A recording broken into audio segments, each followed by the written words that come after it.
Rome burns. The night sky glows red, smoke billowing over the rooftops as chaos and fear grip the city's heart. Flames devour the city, and at the center stands a young man, Nero, not yet 30, watching the destruction unfold before his eyes. Some say he watched with indifference, others claim he wept for his people. This is the image history remembers, the emperor who supposedly fiddled while Rome turned to ash. But is this the whole truth, or just a legend shaped by time and rumor? But was Nero born a monster, or did power corrupt him? His story is a timeless question about human nature, ambition, and the burdens of leadership. When Nero took the throne in 54 AD, he was just 16, a teenager handed absolute control over a vast empire. Imagine the weight of such responsibility on such young shoulders. The people saw hope, a fresh start, and called it a golden age. For a brief moment, optimism filled the streets, and dreams of peace and prosperity seemed within reach. Yet beneath the optimism, seeds of tragedy were sown. Political intrigue, betrayal, and suspicion lurked in the shadows. Was Nero evil from the start, or shaped by the pressures of power and the expectations of those around him? Historians still debate. Was he a victim, an artist unsuited for rule, or a calculating tyrant who played the part of a monster? The truth may be more complex than any single story can tell. The answer is tangled in personality, politics, and power. Every decision, every rumor, every act of kindness or cruelty adds another layer to the mystery. Untangling Nero's story is a journey into the heart of leadership, and what it means to be human. In the ashes of Rome, we search for answers that still echo through history. To truly understand Nero, we must first step back and look at the world he was born into, a world teetering between glory and chaos. The Roman Empire Nero inherited was vast, stretching from the windswept coasts of Britannia to the deserts of Egypt, and from the Atlantic shores to the heart of the Middle East.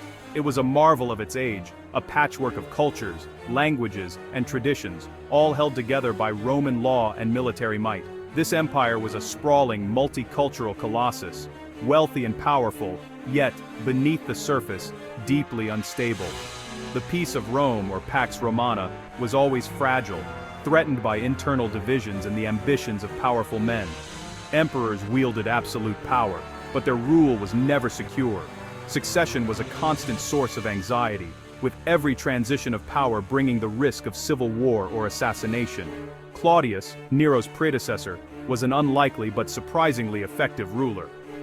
He expanded the empire's borders, brought new provinces under Roman control, and oversaw ambitious public works, like aqueducts and roads, that transformed daily life for millions. Yet, behind the marble walls of the palace, his court was a nest of intrigue. Senators, generals, and noble families plotted in the shadows, each seeking to secure their own power and influence. The Julio-Claudian dynasty was marked by scandal, betrayal, and bloodshed. Emperors like Tiberius and Caligula had already shown how absolute power could breed paranoia, cruelty, and even madness. In this world, Nero was born into a family where your closest relative could easily become your deadliest rival. Trust was rare, and survival often depended on cunning and luck. The stability of the entire empire rested on the character and decisions of its leader. One man's weakness or ambition could plunge Rome into chaos. The people of Rome longed for peace and stability, but always feared the rise of another tyrant who might bring terror instead.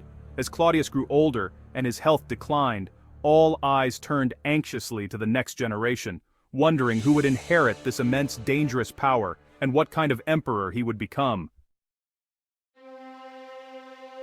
At the heart of Nero's rise was his mother, Agrippina the Younger, ruthless, ambitious, and determined her son would rule. She married her uncle, Emperor Claudius, and maneuvered Nero into the line of succession, sidelining Claudius's own son, Britannicus. Agrippina convinced Claudius to adopt Nero, giving him a new name and imperial legitimacy. She arranged for Nero's elite education under Seneca and Burrus, ensuring he had both intellectual and military support. Nero married Claudius's daughter Octavia, cementing his place as heir.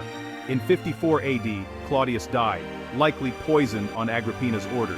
Burrus and the Praetorian Guard quickly proclaimed 16-year-old Nero emperor. Agrippina's ambition was realized. Her son was master of Rome, but the cost of this power play would soon become clear. The stage was set for a reign shaped by manipulation and ambition. Nero's early reign surprised everyone. Rome was stable, the Senate relieved, and the new emperor promised justice and cooperation. Seneca wrote Nero's speeches, pledging to respect tradition and end corruption. The first 5 years, the Quinquennium Neronis, saw fair taxes, legal reforms, and a Senate with real influence.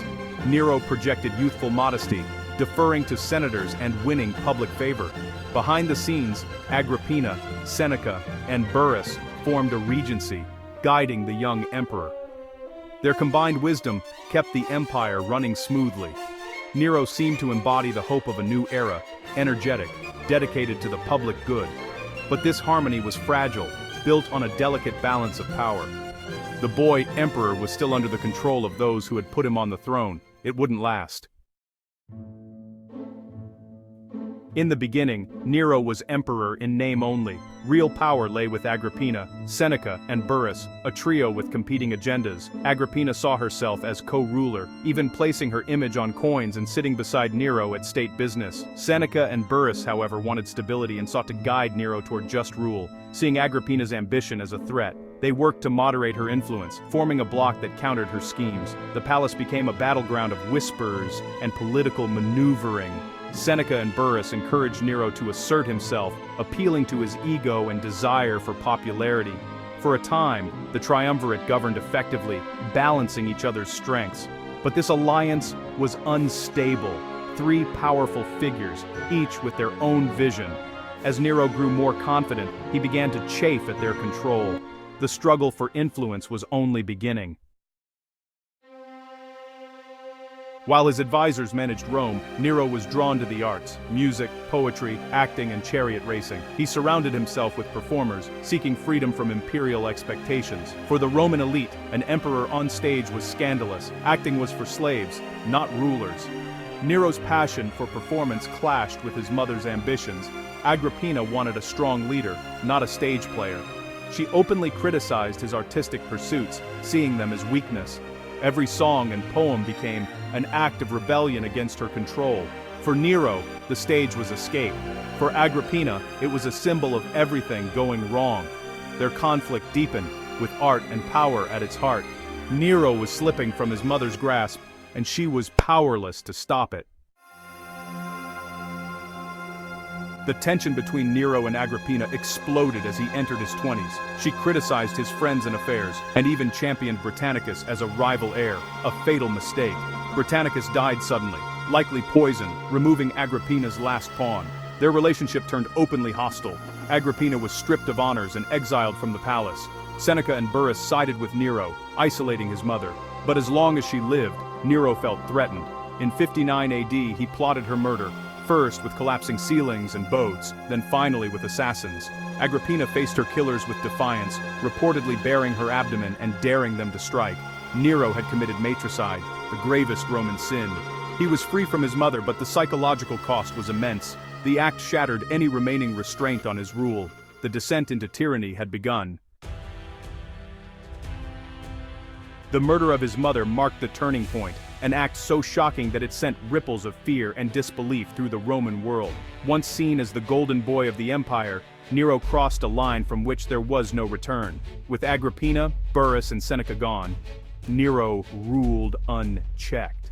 The wise counsel that once tempered his impulses had vanished, leaving him isolated at the heart of power. Now, surrounded only by sycophants and flatterers, Nero's decisions grew more erratic and unpredictable. He indulged his every whim, believing himself above reproach. His behavior grew increasingly self-indulgent. Extravagant feasts, wild parties, and endless nights of music and theater became the norm. He forced nobles and senators to attend his endless performances, humiliating Rome's elite by making them his captive audience. Nero spent lavishly on festivals and palaces, draining the empire's treasury to fund his personal pleasures. Paranoia and cruelty increased. He trusted no one. Suspected enemies were executed or forced to suicide, as Nero's reign of terror spread fear through every corner of Roman society.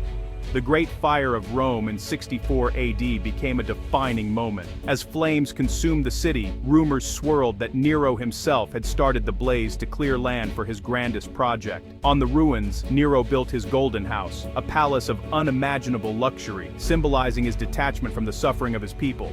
To deflect blame, he accused the Christians, unleashing brutal persecution and turning them into scapegoats for Rome's misery. The promising youth had become a monster, his transformation complete in the eyes of Rome and history. His extravagance and cruelty alienated the Senate, the army, and the people. Discontent simmered, and trust in Nero evaporated. Rebellions erupted in the provinces, as generals and governors refused to obey a tyrant who had lost all legitimacy. In 68 AD, the Senate declared Nero a public enemy, sealing his fate and ending his reign of terror. Abandoned by his guards and closest allies, Nero fled through the shadows of Rome, desperate and alone. Cornered in a villa outside the city, he took his own life at 30, reportedly uttering, "What an artist dies in me," a final lament for a wasted legacy. His death plunged Rome into chaos, as rival factions vied for power and the empire teetered on the brink of collapse. Nero's name became a warning about the dangers of absolute power, a lesson echoed by historians for centuries. His story endures, a mirror for every age, reminding us how quickly greatness can descend into tyranny.